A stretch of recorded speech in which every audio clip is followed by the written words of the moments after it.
Kyrie, can you elaborate on, well, first off, tough loss. Can you elaborate on cracking the top 100 and what it means to you For what? as far as scoring? Oh, I did that? Yes, you did. Oh, man, it took long enough. Looking at some of my peers, they're cracking records left and right, and just feel like I'm following suit. Just making sure I'm staying disciplined to the game of basketball, but more or less to my life, and just pouring my heart and soul into this. Been through a lot, so to get a few buckets and be in the top 100 NBA scoring all time, I don't take it for granted. Those accomplishments at all. Kyrie, Thank you, guys. You said that this Clippers team was going to figure it out. They were going to look a lot better when you saw them. Mm-hmm. How'd they look out there heating that? Made me eat my words, didn't they? They were right. Yeah, I was right on time with it. We knew what type of game it was going to be tonight, but you could tell that T. Lue made some adjustments, and they're playing with a better pace. And last night was a tough game for them to respond the way they did. Shows resilience of their team, and for us, we still have some more work to do. Continuing to hammer in on doing the little things and just covering for one another. It was a tough game tonight, so you got to give them credit for doing that on that end, on the defensive end, and staying physical with us. And then offensively, we just got a little stagnant. They kept us out on the perimeter pretty often. So just look at where we can get better from that and just develop more chemistry, as we see more familiar defenses like that. Speaking of chemistry, obviously tonight was a little bit of a road bump, but you guys have been rolling as of late. How has the chemistry between you and Luka progressed?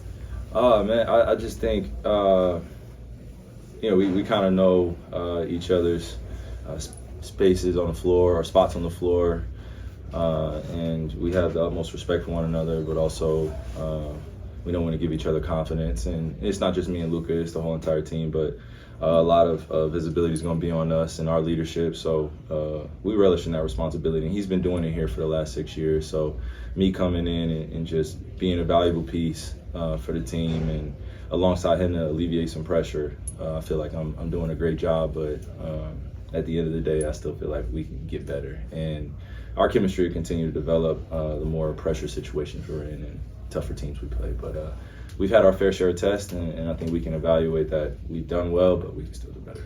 A lot of the season has been about other guys stepping up at various times. Why do you think that didn't happen tonight, and could that have been a carryover from the fourth quarter the other night?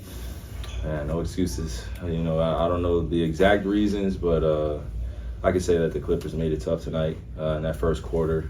We just didn't have that energy or that push to get over that hump, that 11-point lead, that 13-point lead. They kept pushing in, and then towards the end of the game, they got even more physical and basically made us walk off the floor, made us play our guys out there towards the end of the game. So, again, you got to give the Clippers credit, but for us, we're back to the drawing board. Had a few nice days in LA, but now it's time to get home. Kyrie, congrats on your, on reaching 16K first off. Thank you. But a lot of kids, look up to you with the handle. But I think one thing that really sticks out is your efficiency. And then you help guys like Brandon McCoy and younger guys coming up. But with them, how do you tell them, how to be efficient with the, amount of creativity that you have and bring to it too as well?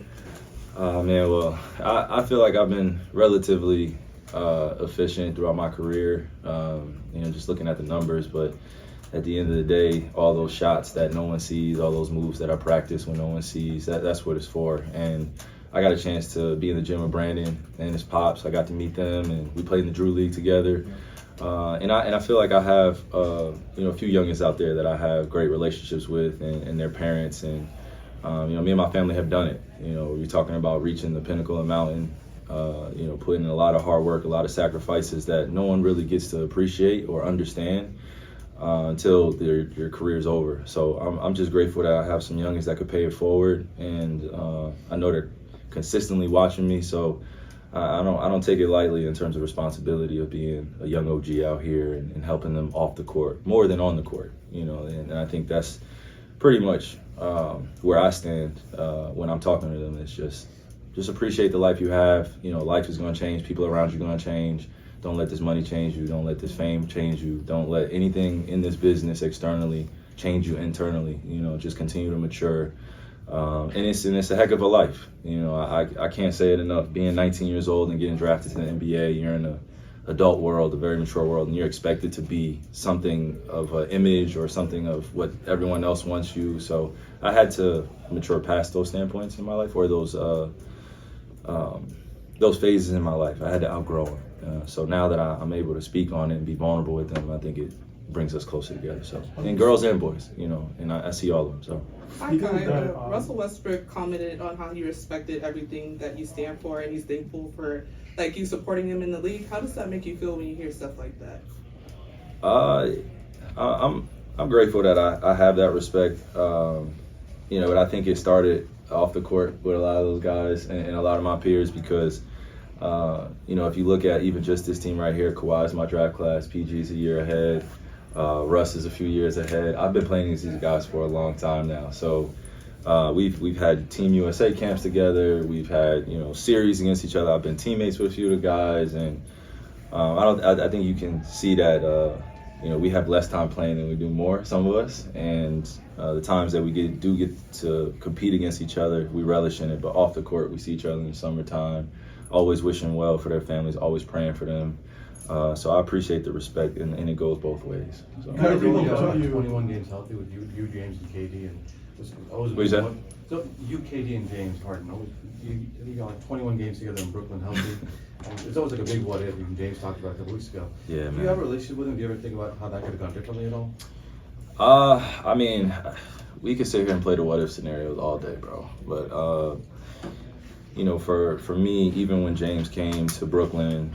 And a lot of my peers and a lot of my teammates, a lot of my guys that I play with, I've always told them that this is bigger than just us being teammates right now, present moment. You got to do what's best for you. And it's unfortunate that, you know, me, James, and KD are part of the NBA history what ifs of just having a super team and the expectations on us. And we did have a few good seasons, and outside of just the things we couldn't control with the vaccine stuff and the mandates in New York City and just the up and downs of you know, scenarios and circumstances, I mean, I felt like we did pretty well. So I don't look back on that aspect of my career disappointed. I just think you know, it's kind of like one of those the time that got away, the girl that got away. You know, it's just, it'll hurt you for the rest of your life. You're like looking at it, you got a great bad wife, you know, kids and all that, and you're like, you know. So I don't second guess it. I don't want to get in trouble with my wife at all, but you know what I'm saying. I'm not thinking about nobody else, baby. You know, but it feels like that kind of, you know, that FOMO. You missed out on something great. So.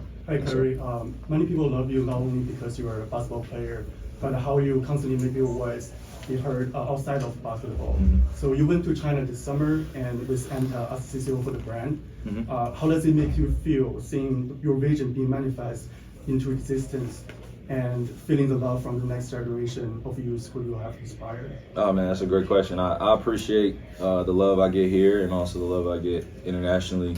I've spent you know, quite some time in China, and I still remember my first trip when I went over there, and I got to see some of my peers receive that same love from Asia or China, or traveling just around internationally.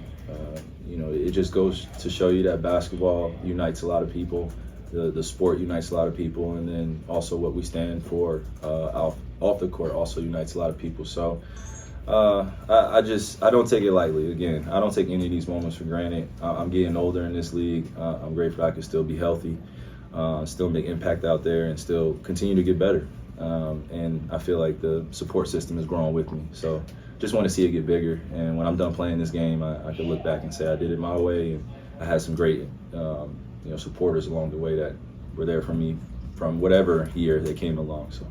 You mentioned the importance of alleviating pressure from Luka Doncic, and you went on a pretty big scoring run after the Clippers went up by like 24. How important for you was it to kind of put together that scoring run to bring it back to 13? I mean, all points count. All points count. That's the object of this game here, and that's you know, the hardest thing to do in this league is score at a very high rate, and especially do it back-to-back possessions, let alone, you know, one possession. So I just tried to ease our pain tonight a little bit on that end, and shots were in and out. We took some tough ones, but alleviating the pressure can't just come from me. It's got to come from all guys on the team, again, we got our butts handed to us tonight, and we just have to take this loss and continue to learn from it. Thanks, Kyrie. You betcha.